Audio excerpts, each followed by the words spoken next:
Yo, what's up, Sense TV nga pala. So ipapakita ko sa inyo ang mga dapat nyo ilagay sa add item, lalo na pag newbie kayo, para automatic nyong makukuha yung mga item nyo. So punta tayo dito sa setting.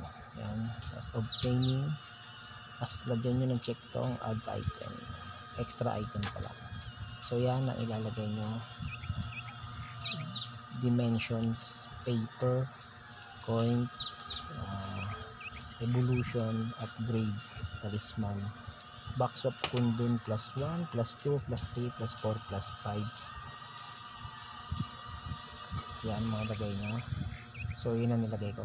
Itong feather hindi ako sure kasi hindi pa ako nakakakuha nyan eh. Hindi pa ako nakakasunod, pati yung ruby, pero tingin ko makakuha man. Itong box pwede mo rin yan ilagay. Yung box na yan, silver box yan, silver box.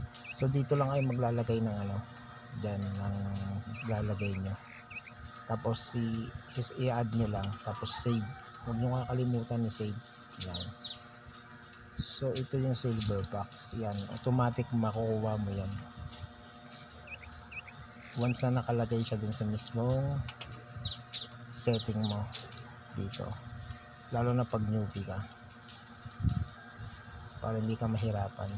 Itong talisman, o yan, kasi subok ko na yan eh, nakakuha na ako ito. Yan.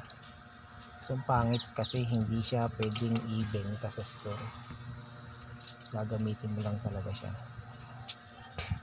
So yun lang.